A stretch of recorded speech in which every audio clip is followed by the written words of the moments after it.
A lot of people feel that God has placed a unique divine calling on their life. And if you clicked on this video, then I'm assuming you want to know what that calling is so that you can follow it. And you feel called to a less conventional path, maybe to be an artist or start your own business or do something more creative. And that can be a lot harder because there's not a set blueprint for that path. And society is going to give you some resistance. Maybe it's going to come from the people around you, your friends, your family. But most often that comes from within ourselves. As a father and a husband, for the last 10 years, I've had to navigate providing stability and security for my family while also pursuing the creative giftings and temperament that God has given me. For a long time, I was completely suppressing my creative gifting and artistic calling. And although my intentions were good, this proved to be unsustainable. And after a while, the foundation started to crack. And also, oh, hi there. Do you want to be in the video? Let Daddy finish up, then I'll be right up, okay? Did you eat your cereal? Okay, love you. I'm gonna share a little bit more about that journey in this video. And my hope is that it can provide some encouragement and some advice for you if you also feel like you're a blocked artist or someone who wants to start something that's not really the typical path. Maybe by the end of this video, you'll feel a little bit more encouraged to embrace that and live it out fully. Before we do that, I want to look at a movie scene from one of my favorite films of all time called Goodwill Hunting. This scene is going to lay some really important context and groundwork for the rest of the video. But before we do that, I need a little more coffee. Cheers.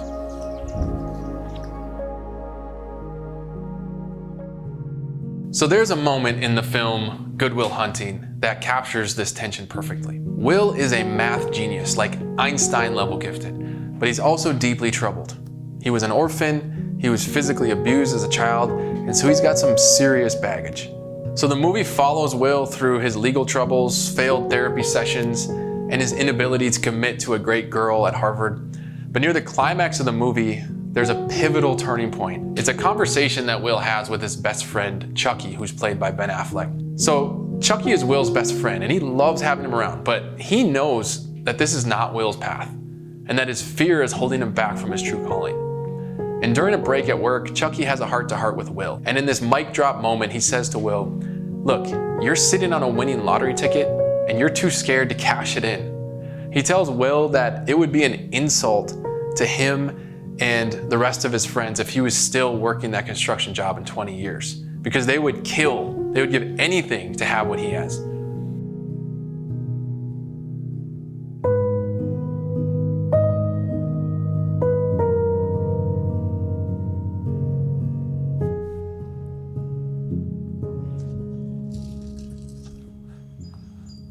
All right, so every time I watch that scene, it just hits me hard because I know that for much of my life, I've been just like Will.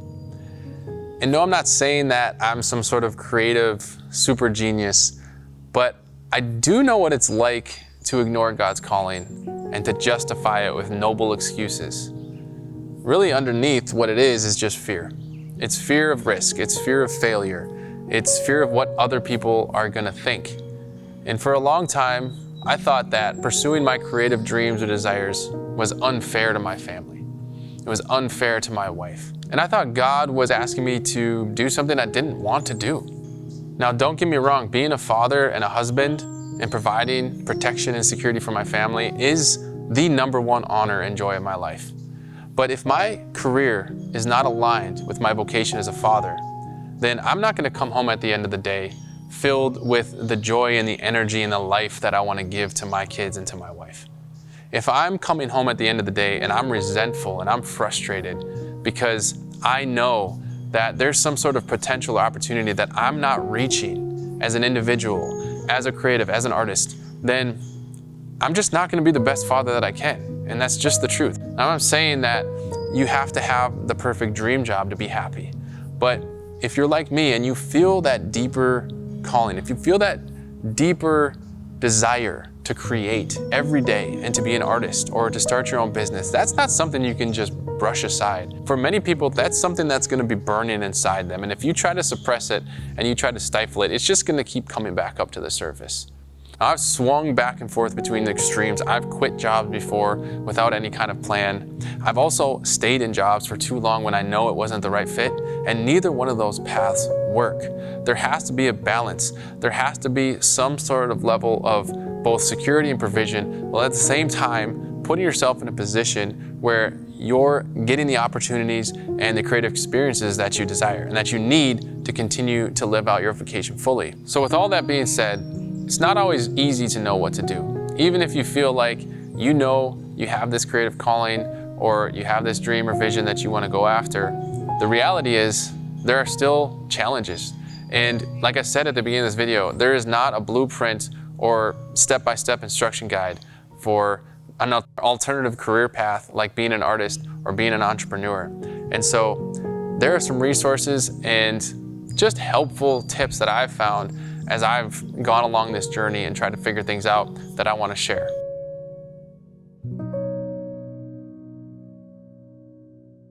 If you're going to start listening to God's voice and understanding the plans He has for you, there are a few things that need to happen. First, you need to get quiet. You have to slow down. And you need to build space in your life for interior silence, prayer, and meditation so that you can hear the voice of God. And when you listen, you're going to learn more about yourself and how God has created you and the unique individual gifts that He's placed within you. And you're going to start to align that self-knowledge with who God is. And there's some really powerful ways you can do this. One of them is through studying and meditating on Scripture. I've found that meditating on Scripture every day allows me to tangibly hear the words of God and apply them to my current circumstances. That's really helped me to navigate some of the tension that I find on a day-to-day basis with my desires and the responsibilities that I have as a father. Another thing is to surround yourself with people who care about you. So everybody needs a Chucky in their life. Everybody needs a Robin Williams or a guide or some sort of mentor who can help them sift through these things. We all need help navigating our circumstances and getting an outside perspective that can help us see blind spots and also encourage us and support us where we need to be encouraged. Because like I said, a lot of times those voices of resistance and doubt come from within. One of the big struggles for me was really trusting and understanding that God wanted what was best for me. I always thought it was too good to be true to think that maybe God put these desires in me for a reason, and maybe He wanted me to live those out faithfully and fully. And so instead of understanding how I could do that and integrate it with my responsibilities, I ran from it. I stifled it. I suppressed it. And of course, for me, the confusion was that those things could not exist with my responsibilities at home. But of course, that wasn't true. And that was a lie that needed to be untangled. But I could only do that when I started getting feedback from people around me who cared about me and also had my best interests in mind. Here's the truth. God's voice is often not a direct command. He's not just barking orders from heaven. He's inviting you into a relationship. Jesus said, "I no longer call you servants, I call you friends." And a good friend never forces us. He walks with us. He trusts us. He wants us to freely choose. God is really far more concerned with the transformation that's happening within us than He is about the specific decisions that we make. That's not to say the choices don't matter and that they're not important.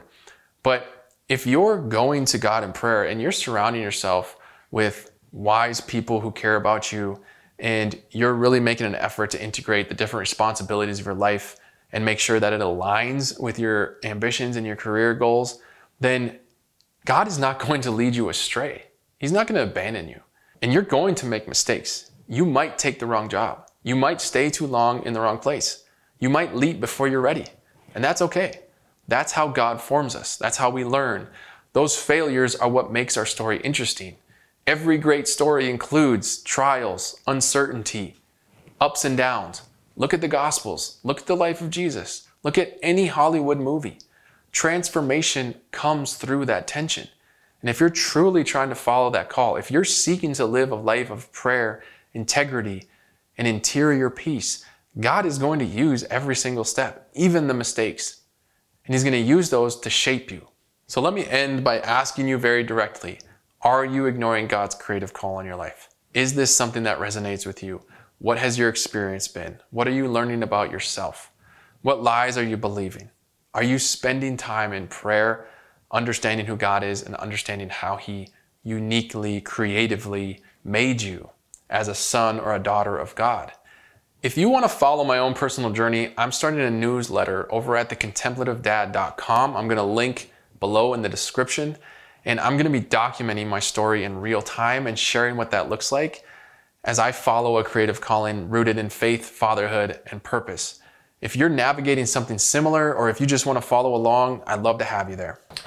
All right, so before we wrap up the video, I just wanted to hop over here to the Contemplative Dad library. And I am a big believer in reading books. And I have had a number of books that have helped guide me and inspire me throughout my career journey. And it just seems like the right book sort of pops up at the right time when you're seeking out, honestly, God's will for your life. And this book is one of them. It's called The War of Art: Breaking Through the Blocks and Winning Your Inner Creative Battles. It's by Stephen Pressfield, and it is a powerhouse of a little book. It's super impactful. You can read it in 1 to 2 days probably. And I've come back to this book a number of times when I'm feeling stuck or just feeling like I need a little bit of a kick in the pants. This is a great resource. So I'm gonna put a link in the description below. You can purchase a copy. If you do use that link, I'll get a little bit of a kickback, and it just helps support this channel so I can make more videos like this and continue to help others on their journey to embracing their unique God-given creative calling. So thank you for being here for today's video. I hope that you got some inspiration or some kind of value out of your time here. And if you're still watching, that's amazing. And I'm rooting for you, praying for you, and we'll see you in the next one.